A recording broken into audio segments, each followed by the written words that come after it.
Jangan lupa subscribe, like, and comment. Assalamualaikum warahmatullahi wabarakatuh. Bertemu kembali dengan Mahabit Channel di channel pendidikan dan hiburan. Kali ini kita akan membahas tentang manajemen bagian kedua.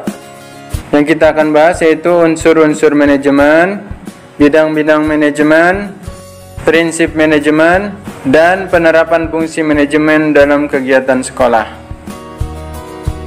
Unsur-unsur manajemen terdiri atas 6 hal yang biasa disebut dengan 6M. Namun ada juga yang menambahkan menjadi 7M. Yang pertama, man atau manusia.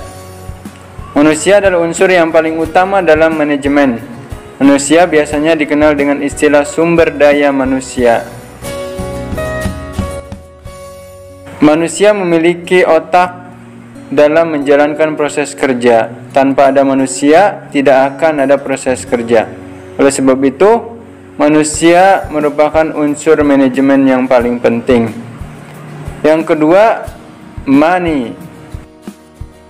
Uang adalah unsur manajemen yang tidak dapat diabaikan setelah manusia. Uang di sini adalah modal dalam bentuk uang. Tanpa tersedianya uang, maka proses kerja tidak akan bertahan lama dan sulit untuk berkembang. Karena dengan uang ini, organisasi bisa membeli barang-barang, bahan baku, dan membayar manusia untuk bekerja dalam mencapai tujuan. Yang ketiga, mesin. Dengan mesin ini, maka proses pekerjaan akan lebih cepat, kemudian menghasilkan produk yang lebih berkualitas. Yang keempat, materials atau barang-barang inventaris atau bahan baku. Dengan barang-barang inventaris ini akan mendukung proses kerja dalam suatu lembaga. Tanpa barang-barang inventaris ini, maka sumber daya manusia tidak dapat bekerja dengan baik. Kemudian materials juga tadi bisa diartikan bahan baku. Dengan adanya bahan baku, maka akan terjadi proses produksi. Yang kelima, method atau metode adalah cara kerja yang diterapkan untuk mencapai tujuan. Jadi cara kerja itu merupakan serangkaian prosedur atau tata cara bekerja yang baik dengan memperhatikan fasilitas yang tersedia. Keenam, market atau pasar. Manajemen harus memahami dan menguasai dunia pemasaran. Pasar ini sangat penting karena merupakan tempat untuk menyalurkan produksi, dan pasar juga berfungsi sebagai tempat untuk membeli barang-barang material seperti inventaris dan bahan baku. Dan tadi tambahannya selain 6M, ada yang menambahkan menjadi 7M, yaitu minutes atau waktu, yaitu menggunakan waktu seefektif mungkin, sehingga harus ada time schedule yang jelas. Berikutnya bidang-bidang manajemen. Yang pertama, manajemen produksi atau production management. Merupakan kegiatan untuk mengatur dan mengkoordinasikan penggunaan sumber daya organisasi secara efektif dan efisien dalam rangka menciptakan dan menambah kegunaan suatu barang atau jasa. Pada hakikatnya, kegiatan produksi merupakan segala kegiatan manusia untuk menciptakan atau menambah nilai guna barang atau jasa. Kegiatan produksi meliputi hal-hal sebagai berikut. Pertama, perencanaan produksi.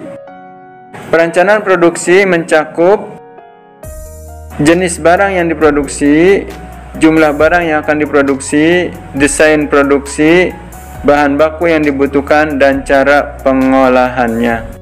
Seleksi dan desain produk. Dalam pembuatan satu produk, perusahaan harus memperhatikan selera konsumen. Artinya, desain produk atau jenis produk harus menyesuaikan dengan permintaan konsumen. Keputusan mengenai desain produk ini akan diperoleh melalui riset dan pengembangan yang dilakukan perusahaan secara terus-menerus. Sementara penyeleksian produk ini dilakukan oleh perusahaan dengan tujuan agar produk yang dipasarkan ke konsumen benar-benar produk yang berkualitas. Yang kedua, manajemen pemasaran atau marketing management merupakan proses perencanaan dan pelaksanaan pemikiran, penetapan harga promosi, serta distribusi gagasan, barang dan jasa untuk menciptakan pertukaran yang memuaskan. Kegiatan manajemen pemasaran. Yang pertama, menganalisis kesempatan pasar. Artinya bahwa diupayakan melaksanakan riset pemasaran dan sistem informasi. Kedua, memilih pasar sasaran. Artinya memilih segmen pasar, kemudian sasaran pasar dan penempatan pasar. Yang ketiga, mengembangkan bauran pemasaran, meliputi perancangan produk, penetapan harga produk, penempatan produk, dan promosi produk. Yang keempat, mengelola kegiatan pemasaran.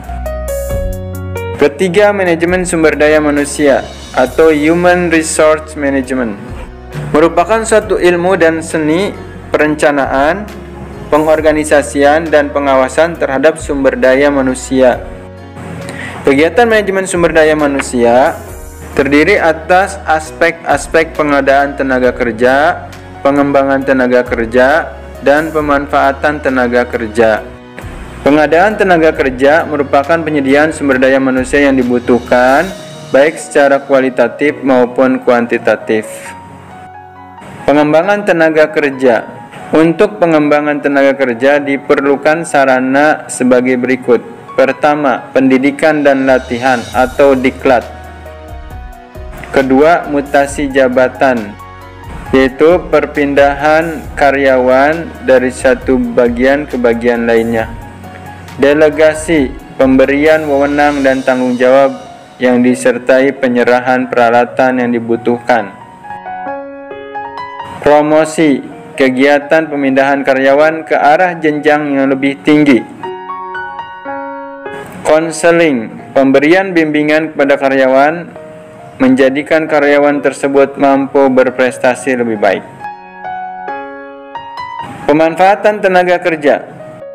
Kegiatan yang dilakukan meliputi pemberhentian. Hal ini dilakukan jika karyawan sudah tidak produktif, bahkan berprestasi negatif. Pemensiunan dilakukan karena faktor usia yang tidak memungkinkan bekerja secara sempurna. Motivasi, memberikan dorongan kepada karyawan dalam upaya memaksimalkan hasil. Keempat, manajemen keuangan. Financial management adalah manajemen yang berhubungan dengan tanggung jawab atas dana, baik pengumpulan dana maupun penggunaannya. Kegiatan manajemen keuangan adalah merencanakan dan melaksanakan kerjasama dengan pihak yang terkait dalam mencari dana. Manajemen akuntansi.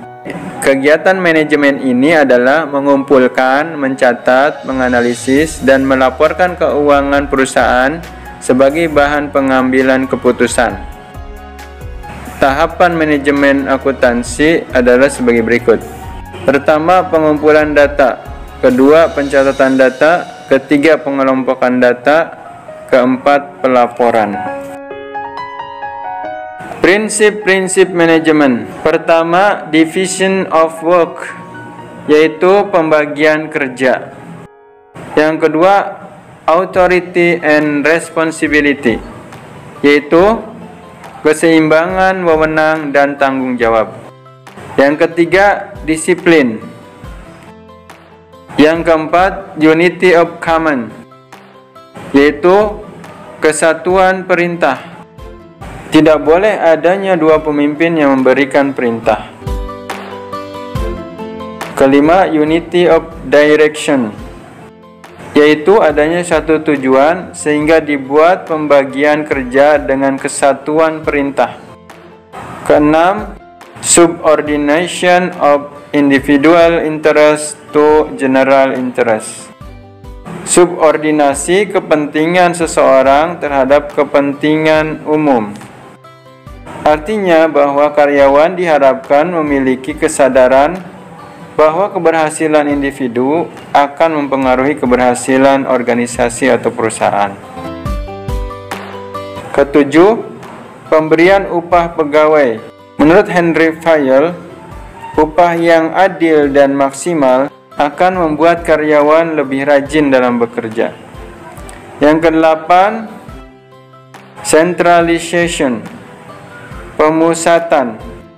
Artinya bahwa keputusan tertinggi ada di tingkat pusat. 9. Chain of command, yaitu hierarki atau rangkaian perintah. Yang ke-10, order atau ketertiban. Ke-11, equity atau keadilan. Ke-12, inisiatif, yaitu menghargai inisiatif.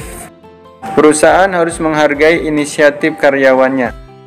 Yang ke-13, esprit de corps, artinya bahwa seluruh SDM merasa senasib sepenanggungan. Penerapan fungsi manajemen dalam kegiatan sekolah. Fungsi manajemen ini bisa diterapkan bagi manajemen sekolah maupun bagi pengurus OSIS. Adapun bidang-bidang pekerjaan di sekolah seperti bidang pengajaran atau disebut dengan bidang kurikulum. Bidang pengajaran ini bisa menerapkan perencanaan atau planning, pengorganisasian, pelaksanaan kegiatan pembelajaran dan tahap penilaian. Bagi bidang kesiswaan, fungsi manajemen ini bisa diterapkan diantaranya dalam hal pertama, mengikut sertakan siswa dalam setiap pengambilan keputusan yang berhubungan dengan kegiatan kesiswaan. Yang kedua, sekolah harus memperhatikan kondisi siswa dalam membuat kegiatan ekstrakurikuler. Yang ketiga, kegiatan belajar mengajar harus dapat memotivasi siswa karena siswa akan termotivasi untuk belajar jika menyenangi pelajaran tersebut. Yang keempat, kegiatan pembelajaran harus dapat mengembangkan potensi siswa. Bagi bidang sumber daya manusia, penerapan fungsi manajemen dalam bidang personalia ini dikembangkan berdasarkan 4 prinsip, yaitu 1. Sumber daya manusia sangat berperan penting dalam mengembangkan sekolah. Kedua, sumber daya manusia sangat dibutuhkan dalam mendukung tujuan institusi. Ketiga, mengembangkan sikap bekerja sama antar warga sekolah demi tercapainya tujuan yang akan dicapai. Penerapan fungsi manajemen dalam bidang keuangan berkenaan dengan kegiatan sebagai berikut, yaitu penggalian dana untuk sekolah dan pengelolaan dana sekolah yang berkenaan dengan program atau kegiatan sekolah. Untuk bidang sarana dan prasarana, penerapan fungsi manajemen dilakukan secara berkala dan terencana. Contohnya merawat gedung sekolah, peralatan sekolah, perlengkapan sekolah, dan lain-lain. Fungsi manajemen untuk OSIS bisa diterapkan oleh pengurus OSIS dalam melakukan kegiatannya di sekolah, sehingga berjalan dengan baik, efektif, efisien, tanpa mengganggu kegiatan belajar mengajar. Dan kegunaan fungsi manajemen bagi pengurus OSIS, mereka belajar bagaimana berorganisasi, bagaimana berkomunikasi, dan pengembangan diri. Demikianlah pembahasan kita kali ini, semoga bermanfaat. Assalamualaikum warahmatullahi wabarakatuh.